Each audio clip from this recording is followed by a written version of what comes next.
নমস্কার বন্ধুরা, home cook Arpita চ্যানেলে আপনাদের সকলকে স্বাগত জানাই। আর আমি আজকে চলে এসেছি একটি সহজ পদ্ধতিতে সুজির ইডলি।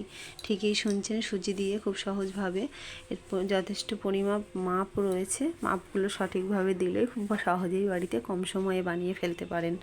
তো আমি নিয়ে নিয়েছি এখানে 2 কাপ সুজি, 1 কাপ দই, 1 প্যাকেট জলজিরা আর 1 কাপ চিনি।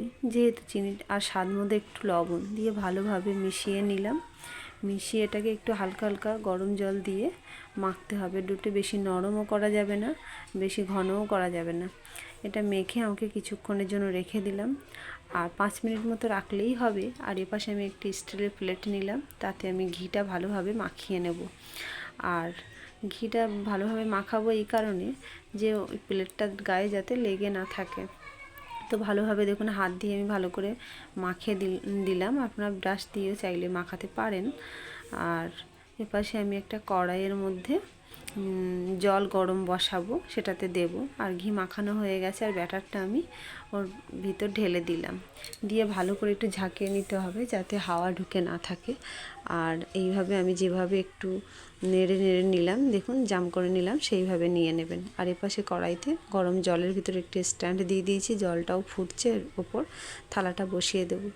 গ্যাসে আমার লেগেছে অন্তত 30 মিনিট মতো। 30 মিনিট ঢেকে রাখুন, তারপরে দেখবেন কতটা ভালো হয়েছে। দেখুন হয়ে গেছে। তো আমি একটা কাঠি দিয়ে বা চামচ দিয়ে দেখে নেব যে ওটা হয়েছে কি না। এই যে দেখুন, লাগছে না, ভালোভাবে হয়ে গেছে। এবার নামিয়ে কেটে সার্ভ করে দিলেই রেডি আপনাদের সুজির ইডলি। কত সহজভাবে বলুন তো বাড়িতে বানিয়ে ফেলা যায়।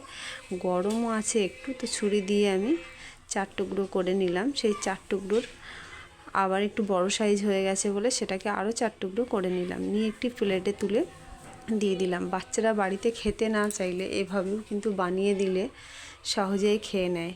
বা আমার এই সহজ পদ্ধতিতে রান্নার ভিডিওটি আপনাদের কেমন লাগবে, আশা করি ভালো লাগবে। কমেন্ট করে জানাবেন। আর চ্যানেলটি সাবস্ক্রাইব করে নেওয়ার অনুরোধ রইল। আর পাশে থাকা বেল আইকনটি চেপে আমার ভিডিও সবার আগে পেতে সাহায্য করুন। ভালো থাকবেন, সুস্থ থাকবেন। তার উপর কিছুটা চেরি দিয়ে সার্ভ করে দিলাম।